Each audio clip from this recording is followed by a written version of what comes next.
This is Power Center 1. It has a workstation in it right here. Like I mentioned, it's got the VFDs. These are the Effluent Pump Station VFDs. When you first walk in the door, you can see these breakers right here for the biofilter fans are here. During a power failure, you would have to start these by hand. You can't do it from the Foxborough, but it's real easy to do. Just hit start and it will start it. But these are the biofilter fan breakers. These are for the grit washers. This one here is for the grit. It says Grit Basin 1B flow propeller. What all that means is this is the prop that is in the Pistogrit. Now let's see, I have grit pump number 3, but all these should be, following a power failure, have to be reset locally. On the other side of that panel, you have other, breakers here for the grit pump, the wash water for the grit pumps. Ferric chloride pumps are here. Biofilter fan, grit pump number 2. I think during a power failure, it's really important to know we have like grit pump number 2 and we have grit pump number 3. When you go to start up following a power failure, it's good to look at the logbook or go look at our records and see which pump was online last. And then be sure to bring that pump up online. More breakers in here. These are the primary sludge discharge valve for pump 6, grinder for pump 6. Anyway, all the breakers for basically the front end of the plant are located in here. This is another important one here, the biofilter sump pumps 1 and 2. The biofilter, a lot of water collects in that sump, and from the the moisture in the plant, the foul air system. But also this sump picks up the water from the cooling water from the blowers. So you have a constant flow of water into the sump from the blowers, and if these pumps kick out, it will back up water into the biofilter piping. And then because you're pulling air, it creates a problem with the biofilter fans. So it's really important if you find the biofilter sump high level, if everything checks out, but if you have no power, this is where you would throw the breaker. If this popped, you wouldn't have any power over there. If you have power over there, it's probably a float or something else. These are the primary sludge pumps breakers for that. Now these this system here can be run local and remote. The primary system, the pump, the sludge grinder, and the valves that make up each one of those piece of equipment can be run from the computer or locally. But if you were to go out there, you're running the system and you find like, gee, I can't get sludge pump number 4 won't start.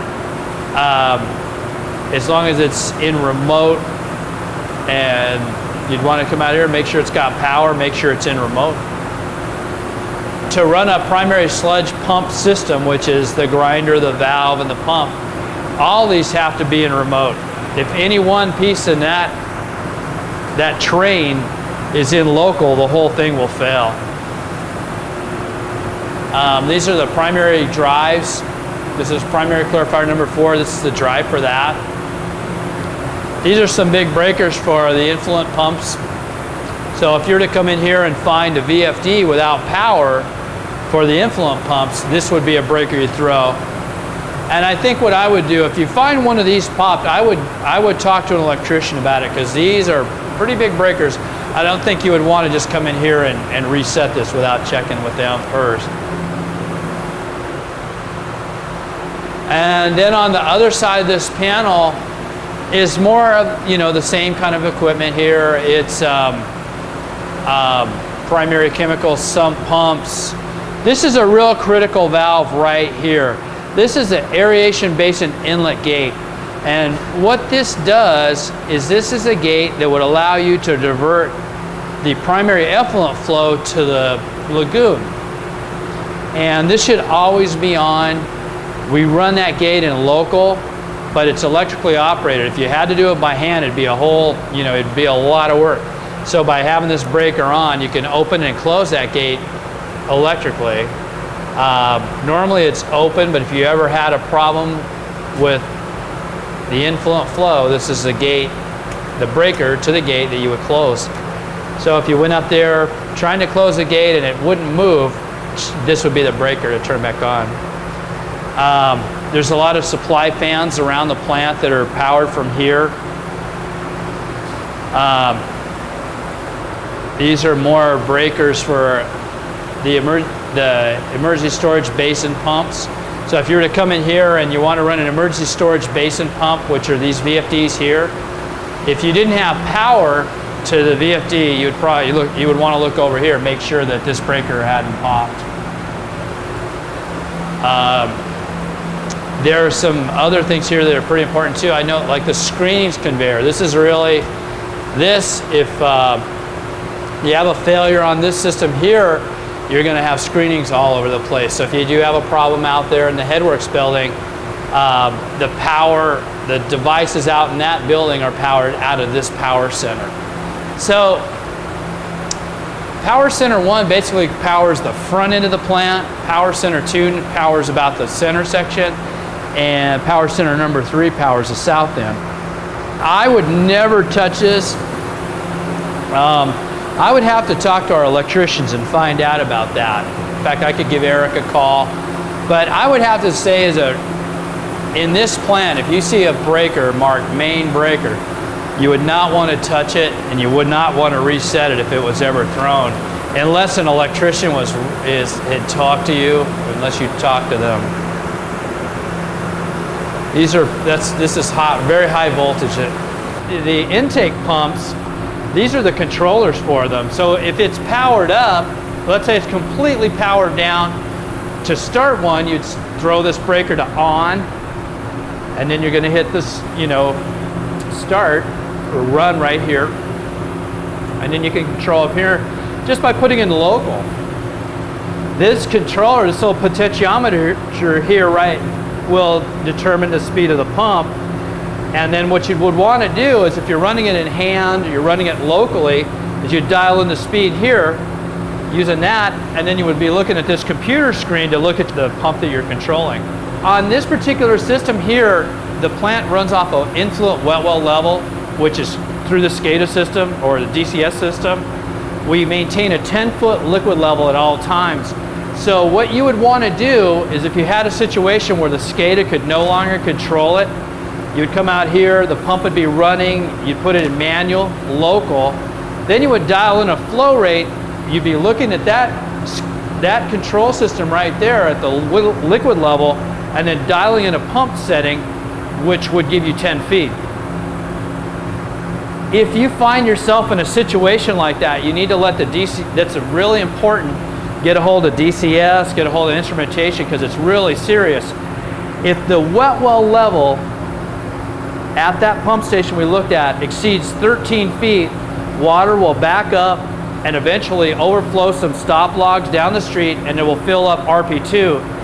It also has a potential of overflowing in a low spot in the street somewhere. So if you ever have to run one of these in manual, you're really in a high-risk situation. So also, if you're ever called out and the influent pump station had failed, something had really gone wrong, this is probably the first piece of equipment you'd want to start up too, the intake pumps or the inlet pump station. There should always be one of these pumps should always be running. If it's not, there's something very, very wrong. And is there a low level that's problematic? The only problem you have with the low levels is that at low flows, the pumps will bring the wet well level down, and there's an alarm on there which is on a check valve, and the check valve will make contact, and it will send you an alarm telling you that the pump's not pumping. And what you want to do at that point, if you get that alarm, is look at a trend and make sure that it's just a low flow condition and not that the pump has continued to pump after it should have shut off. There's safeties out there in the wet well at about, I want to say, 3 feet off the bottom of the tank. There's some checks in there that will shut the pump off. But a low liquid level is not as serious a problem as a high liquid level. And it will happen at real low flows at night. If we're diverting flow over to Carbon Canyon or something like that, that will happen. But it shouldn't last for very long at all. The pump will ramp down, the check valve will shut, it'll send you a priority 1 alarm saying low influent wet well, and then generally in the time it takes you to look at it on the computer screen, it should be running again. It shouldn't last for a long time. And these are for the emergency storage basin. And that's that big concrete tank out there. And you know, if we've diverted flow or filled up the emergency storage basin, and that is also controlled by the SCADA system. But if you're in a situation where you need to pump out the emergency storage basin and the SCADA system can't control it, you come out here. If the VFD isn't powered up, you would have to throw this breaker to start it up. Then from this panel here, it's a little more, it's simpler than the influent pump station. Just hit run, then toggle it over to manual, and then using the same potentiometer, this little knob right here, you can dial in a flow rate, and that would be turning on the emergency storage basin pump, and then you can adjust the flow here. This one isn't as critical. You could start this up at a particular flow rate. It's not as critical, and the reason I say that is that you don't have to worry about overflowing a wet well. The wet well is the emergency storage basin. So you could dial this into 2 MGD or something like that. The only concern about the flow using this system right here is you want to keep an eye on your detention time at the contact tank, because these are large pumps also. So if you turn one on at 100%, you're going to be pumping 13 MGD or something like that. So you'd want to bring this up slowly, maybe. I think typically we run this around 1 to 2 MGD, depending on the level of that tank. You shouldn't have to run these. The emergency storage basin should be empty at all times. But if you do find a situation where you have to utilize them, these are the pumps that you would use to do it. And again, you would control from here if the SCADA system were to malfunction. The flow from the emergency storage basin enters it's a pipeline that goes into the side of the building where the bar screens are housed. So as you're pumping with this, you don't have to worry about overflowing a wet well like the inlet wet well. Again, the only problem with this is these are big pumps. If you start one up at a very high flow, you have to worry about the secondary system, what kind of impact that kind of flow is going to have on the secondary clarifiers, and then later on the filters and contact chambers, stuff like that. Is there too much of a flow that will, like 13 MGD, whip it on into the secondaries or even the primaries? You'd have to, the primaries should be okay, the secondaries would probably, you'd be able to handle it. I think the biggest concern on that would be the contact tank. You know, we have a 90-minute detention time that you have to meet on the contact tank. We have to meet at 450 CT. And if you have, let's say it's in the middle of a rainstorm, you have a high influent flow and your emergency storage basin is filling up. If you were to turn this on, you have 13 MGD coming in and you turn one of these on at a very high rate, suddenly you can go from 13 to 26 MGD instantaneous at the front end of the plant, and it's gonna domino. It's gonna create problems for you down the line. Another thing about this too is if you turn one of these on at a very high flow rate, you're not going to see an immediate impact. It's going to take a while for everything to come up, the primaries will fill, the aeration, but when it does, then you're going to have a huge surge of flow through the plant. Another thing about this too is if your influent pump station is pumping away, it's a rainstorm, and you're trying to pump this out, high flow conditions, your chlorine system here is paced off effluent flow. It won't see this flow until it gets to the back end of the contact tank. It'll then, once it starts going out the back, your chlorine's going to be ramping up slowly. So you'll have to really watch that. If you find that you have to pump this out at a higher rate, you have to anticipate that by bringing the chlorine up, raising your chlorine influent residuals much, much higher, because the system won't see it until it's too late. Also, you'd want to look at filters too, because if you have to use this system, high influent flow situation, where high influent flow here at the influent wet well and a high ESB flow, or emergency storage basin flow, you have to watch your filter loading rate, because you'll have to put on additional filters so you don't exceed the 5 gallon per minute per square foot. And you're not going to see that immediately either. It's going to come up, and then you'll have to go out and put on additional filters. Because this station right here with these pumps, you could effectively double the flow through the plant just by starting one, if it's set at 100%. Flocculation here is not really critical. We have to use alum. We use a token dose of alum here. Our permit requires that we use a coagulant, but it doesn't specify a dosage. Since the effluent from the secondary clarifiers is so clean, we use a very, very small amount. So in other words, you can increase your influent flow without having to compensate with alum. Although you may want to look at that as if you have to run high influent flow, starting one of these at a high rate, you may want to look at your alum. If your filter influent turbidity begins to increase, then you would probably want to look at alum. At least be aware you may need to increase the alum. Well, this is Power Center 2, and these are the VFDs for the RAS pumps. All these are the VFDs for the RAS pumps. Under normal operation, you control them through the SCADA system. If you were to want to run one in local, all you would have to do, and I'll do this pump over here. If I wanted to run this in local, I just take this switch right here, take it to local, and I would hit start right here, and it would start up.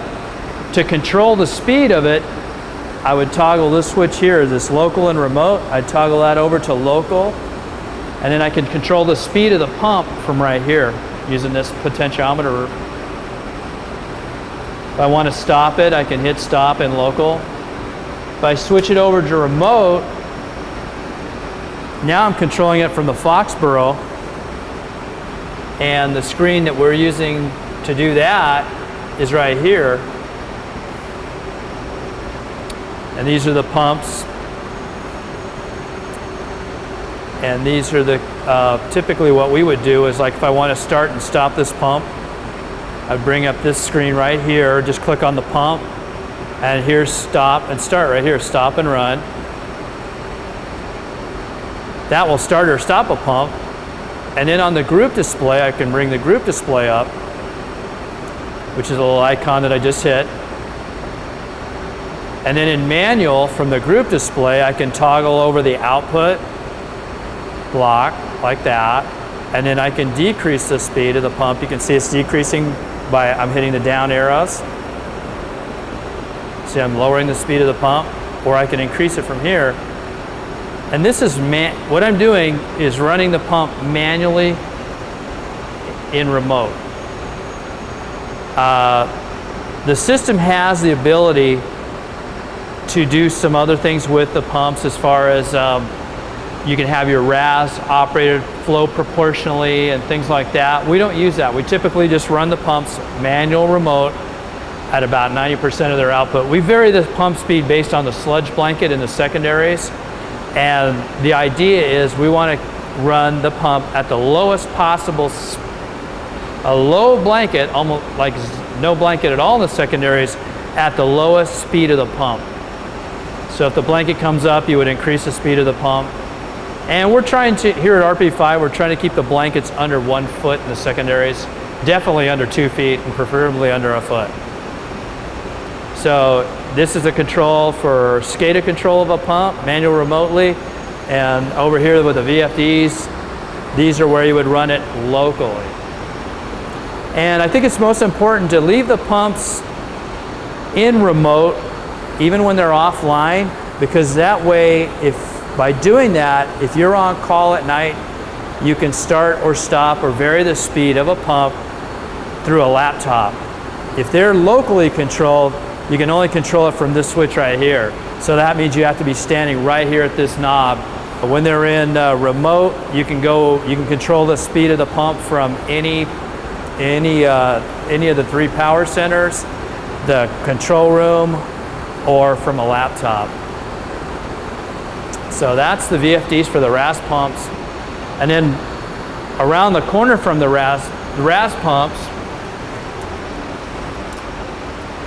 are the WAS pumps. And they're identical in how they operate. You have a local remote switch. We usually, like I mentioned earlier, we want to leave them in remote. And you can vary the speed of the pump in local using this little knob right here. Or in remote, you can bring up the WAS display. It looks just like the RAS display, and vary the speed of the pump from a group display. And on the RAS or WAS pumps, you can look at the display and determine your wasting rate from there. It's spelled out over the pump in gallons per minute. And if we can look at that graphic if you want. But to make a long story short, the WAS and the RAS pumps are controlled almost identically as far as the VFDs go. And I'll bring up the display on the WAS pump.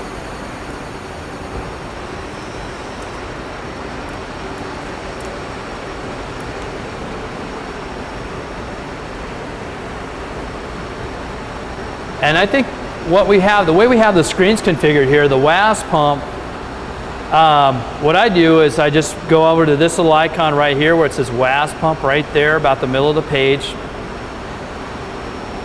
Toggle that, and you can see that we have WAS pump 6053s online, pumping at 83 gallons per minute.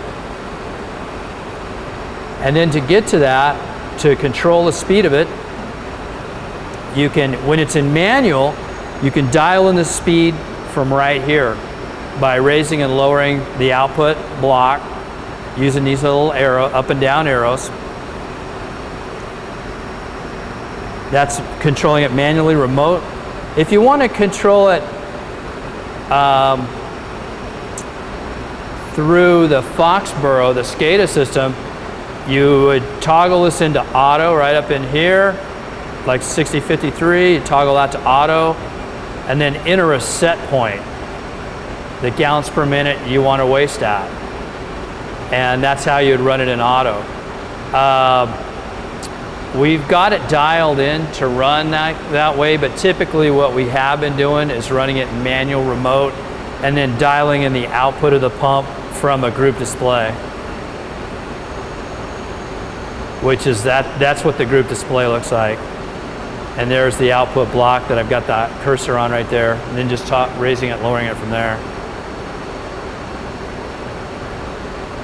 And the WAS rate is determined by that we have a desired SRT for the plant and a desired mixed liquor concentration, and using the plant process spreadsheets, we determine what the optimum WAS rate would be, and then we plug that value into here. During a power failure, the RAS and WAS pumps have to be restarted.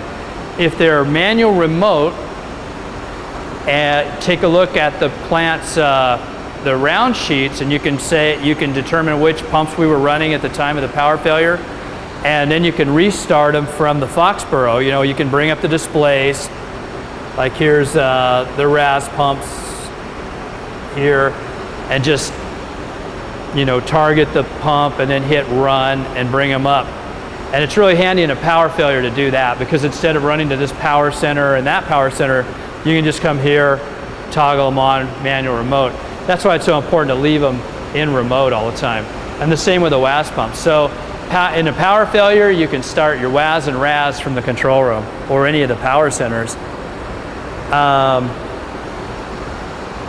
When we're talking about power failures, the cabinets behind us, these are anoxic mixers, and they are the mixers that are in the aeration basins out there, and they keep the mixed liquor in suspension. During a power failure, these will fail, and you have to come out here to the plant. You have to come out here to Power Center 2 and restart them. And what we have is, you can see there's a run light right here. That's telling you that this anoxic mixer is running. and they should all be lit, assuming the breaker is up, because not every one of these tubs has an anoxic mixer. So what we've done is gone through here, and any tub which does not have an anoxic mixer on the other end, we've thrown the breaker on. So if you have a power failure, you should see it, this lit, this is switched off, that's switched off. There's no anoxic mixers on these two. And the same with this rack right here. You can see this one here is up and it's running.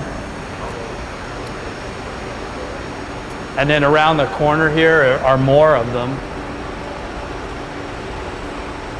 So this rack here in Power Center 2 is these are all the tubs for the anoxic mixers. And if you come across one where you know that there is an anoxic mixer, like see this bulb is burnt out, you can test them by pushing them in. This needs a work order on it. So that way when you're, let's say you're restarting these, you can look in here and tell which ones are running. So if you see one of these up, if this breaker is up and you hit the run light like I'm doing right now and you don't get a lamp, write a work order on it, and that way we'll be able to get the bulb replaced. Because during a power failure or a situation like that, it's a lot easier to look in here and see which ones are lit. Another piece of equipment that we looked at on the aeration basins are the MLR pumps, the mixed liquid return pumps. And they're easily overlooked.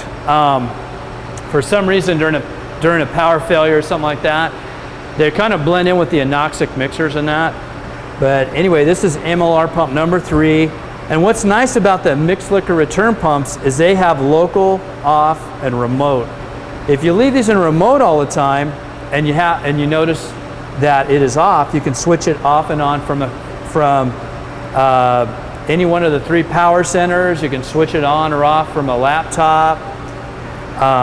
If some reason though you can't get to the SCADA system or there's some situation where they don't want you to do that, you can switch it to local and hit start, and that will start the MLR pump. And I'd have to say during power failures or generator tests, this is one of those things I would put on my list to check, because somehow this pump always seems to be the one that gets left off. We'll catch it, but it's the system won't generate an alarm. If I turn it off, it's just assuming that it belongs off. So it's really important in our power failure to hit the MLR button. And so that's what this rack's doing right over here, is these are all anoxic mixers. And over here, these tubs right here, these are for the secondary clarifiers. These are for the sweeps. And these have to be started from right here. And it just kind of dawned on me when you're looking at any piece of electrical equipment here at RP5, if you look at the tub and you see just a start button, that'll tell you that can only be started locally. So if it has, hand off, remote, you can use it, you can get to it with a Foxborough. If not, you'll have to come out and start it. So the 4 secondary clarifier drives are on this panel and on the other side. And to start one, you would just hit start. During a power failure, these do go down and they have to be reset by hand.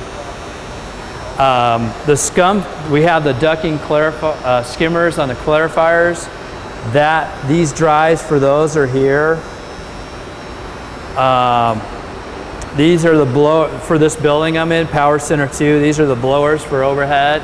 And these are important because we have the blowers next door and also air compressors.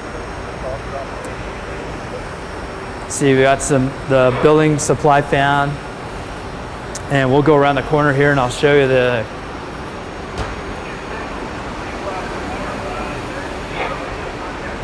and these are also breakers for the RAS pumps.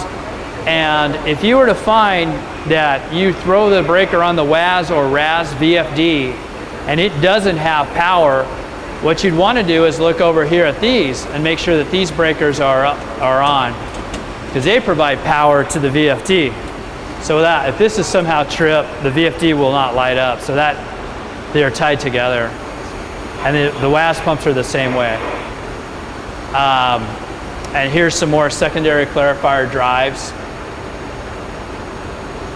Right here, and the scum skimmers for them. Well, what we're doing right here is if a piece of equipment is going to be out of service for some time and waiting for repair, and the mechanics or the electricians, if they don't want you to run it, they'll put their own lock on it and put a tag on it, so you can see that this is the compressor has a leak and it's been tagged out by Tim on 8904. So that's basically telling us don't run that air dryer, and who to see about the details and what happened to it. And every piece of equipment in the plant has these. You know, the lockout stops right here. You can slip a lock around it. And this is really important, that you never start a piece of equipment unless you know what's on the other end. Like if somebody doesn't use lockout tag out and he's working on an air compressor out there, and you suddenly just engage this breaker without checking, you could hurt somebody. So it's really important to use lockout tag out. And even if this doesn't have a lock on it, I would not assume that there's not somebody working on it. So I would always check the other end of a circuit before I start anything on. The reason these are so big is these are huge Ingersoll Rand compressors, and they're in the next room. That's what this breaker does. It provides power to those. Locally, it's just a small switch to turn them off and on, but this is the main power to them. And let's see, we'll go over here and we'll look at the blower controls.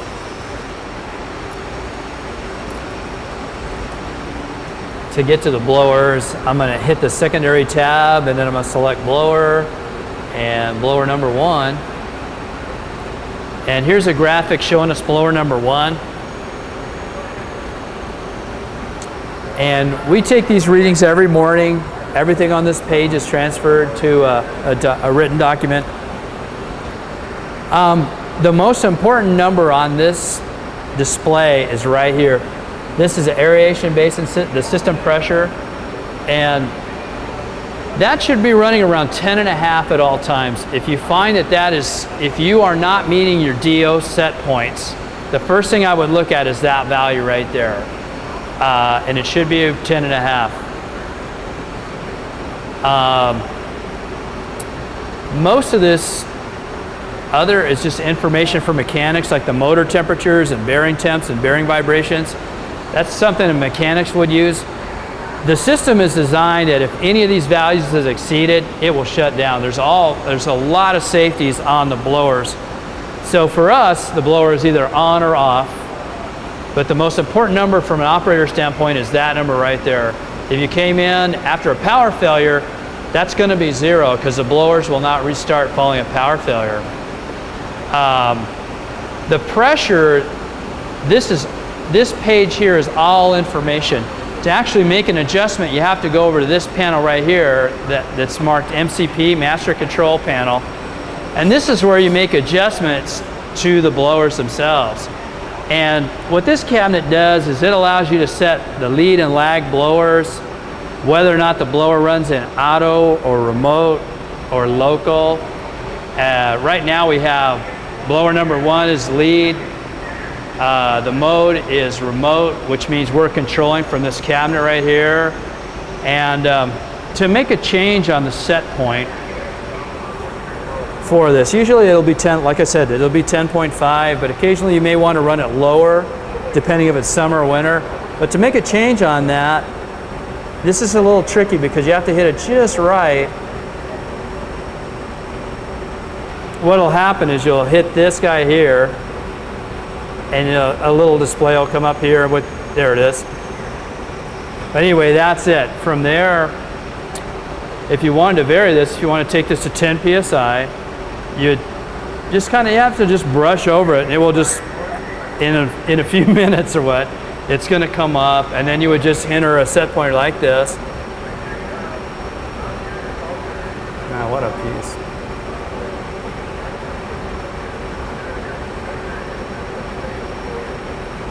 And anyway, if you find that happening, that's just what you do, is hit get page 1.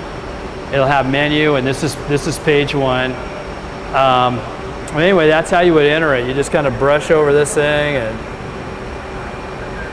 you can see it's really finicky. You just brush over that, you enter a set point. 10.5 is what we run.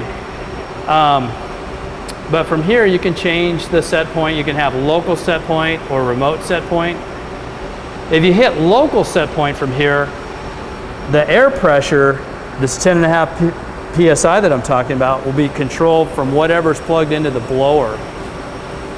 And I went through the blowers. They're now all set for 10.5, but sometimes they can be different. So what'll happen is if you're running it in local, you need to confirm that the set point on the blower is providing enough air to the system.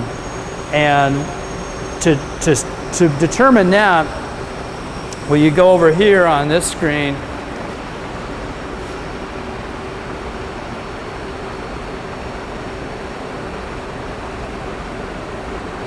and you would look at this and see where that's, if that's 10.5,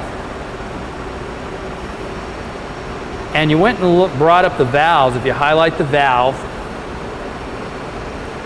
you can see that the valve position, that's the bottom number right, the output, it's 30% open. If you were to come in here and your DO is very, very low, and you started looking at these valves and you see that all the valves are 100% open, the DO is still really low, the blower's not producing enough air.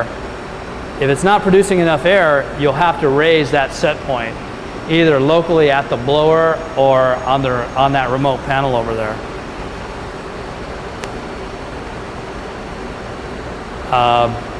The blower, I've seen, it can, when it's ramping up, you'll see this shoot up to like 10,000 SCFM. So anyway, if you're not meeting your DO set point and you're not seeing about 10,000 up here, the first thing I would look at is the pressure here, system pressure, and then I would also look and see, is the blower in local or is it in remote, and check the set points and make sure that they're okay. And you may have to raise that set point either at the blower itself or right there from that cabinet. During a startup of a blower, when you go, like if after a power failure, you have to restart them. What you want to look for here is that this cursor or this indicator saying modulating should go to 100%. Everything should just go wide open, and you should see this ramp up just to 100%. If it doesn't, you're starting it up and you start, and it's, you know, it goes about 30% or wherever right here. Again, you'd want to look at that set point, make sure that it's in remote. If it's in local, make sure that it's make sure that the set point in local is high enough to meet your demands for air. This is a Power Center 3, and it's located out by the contact tank. And there's two power centers. This is probably, to me, the most essential power center to understand, because this is where the filters are located at. It's real close to the contact tank. So a lot of times if you're putting the plant online and you need some quick information, you can come in here, bring up our displays in here, and the contact tank is just like right over there. So if you're doing something and you need to get back and forth real quickly, this is a good place to do it from. Anyway, it's got the, what we have here is the DCS remote site, you know, for accessing the plant from a remote site. Anyway, that's final effluent screen, the one you'll see this up all over the place. Anyway, that we have a workstation out here in Power Center 3. Some other things you'll find is the flocculator drives are here. We have variable speed drives on the flock tanks. Over here, these are real critical to know the location of these. These are the breakers for the filter recycle pumps. So if you have a problem and the filters are not backwashing properly, or they're backing up or something like that, and you notice that you have no flow coming from the filter backwash water pumps, this would be the first place to go to check it. You would want to make sure that a breaker hadn't tripped.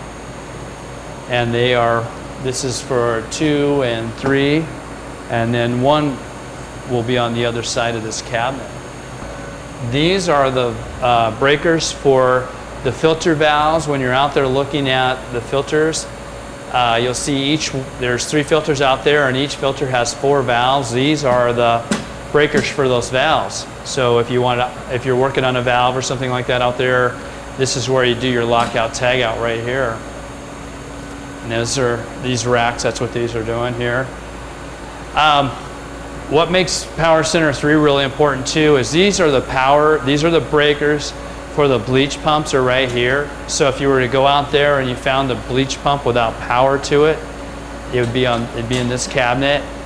If you were looking at the sodium bisulfite pumps, which are super critical too, they are also on this right here.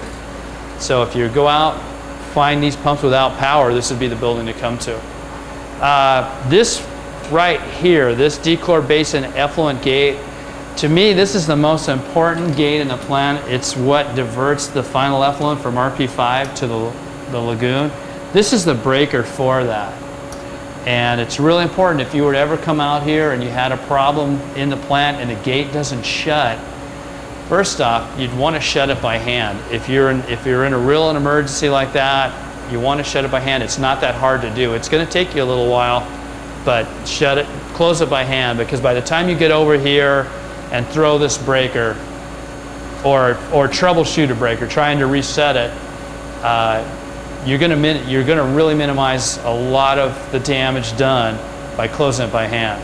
Anyway, after you've gotten closed by hand, you can come over here and take a look at this breaker and try and reset it.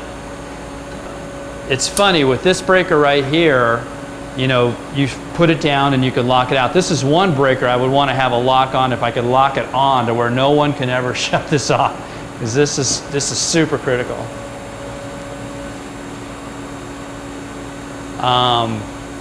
Probably a couple things too is if we're petitioning the board of director or regional board to stop the use of alum, if we do stop, we'll probably end up turning these off, these flocculators. We will no longer need them, but in the meantime, we have the ability to adjust the speed of the flocculators.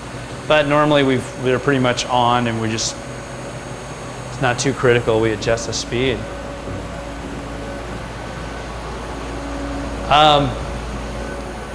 This panel over here, more bleach pumps. The alum pump, which is super, these are all real important to know the location of these breakers. If you have a problem with a bleach pump, again, you come out here to Power Center 3, and these are the breakers for them. There's the breaker for the alum pump. Here's the other alum pump. The sump pumps for the chemical feed stations are here. Another one that's really important, this is the Effluent Mag Meter. That one's good to know, the location of that. These are the feed valves for more filters, are located in here. These is W3 pump number 1.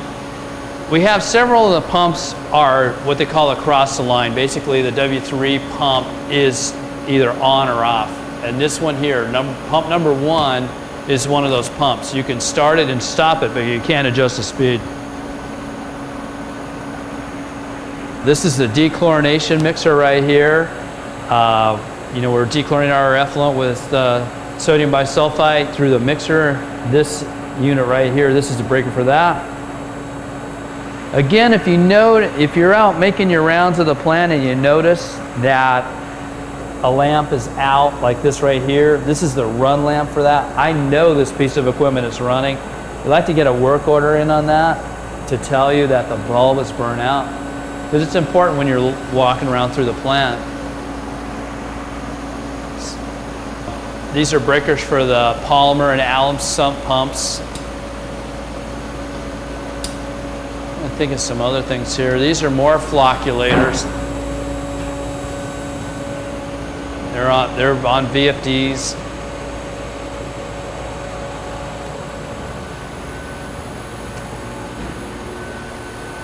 And these are the VFDs for the W3 pumps. And we run the W3 system in auto at all times. If you had to run one in hand, this is pump number 5, this is pump number 4, and pump number 2. We have 5 utility water pumps, but only 3 of them have VFDs. If you had to run the system in hand, you can run it from right here by just switching this to off, local, and start would bring it up. And there's a little panel here which allows you to dial in the hertz.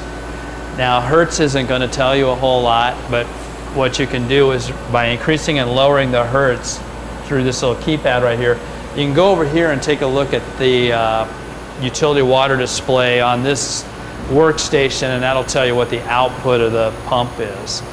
And what we're trying to achieve here with the utility water pump system is to put 80 psi on the pipeline. So what you would be doing is raising and lowering the output of these pumps to give you 80 psi.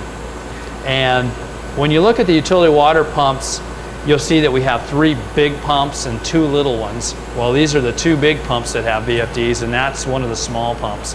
And the reason we have that is the software is set up to operate in the most energy efficient manner. If it's 1 big pump and 1 small pump is the most efficient way to go, that's what it'll do. If 2 big pumps are required, it's just basically it's looking at all the energy consumption for the system, and then it's adjusting the pumps accordingly using the small one when that's all that's required, or a combination of any of them.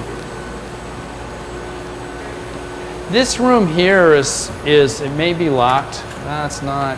Anyway, these are the main breakers for the plant. We have the power comes into the facility through here. I don't truly know a whole lot about this. I just know this is where all the power comes in, giant cables and that, and it's distributed through the plant from here. And then what about this panel room? Same thing. These are, you know, an electrician could tell you a lot more about this, but basically all the power's coming in here through this system and then out from here. This unit behind us here, this is the backup generator.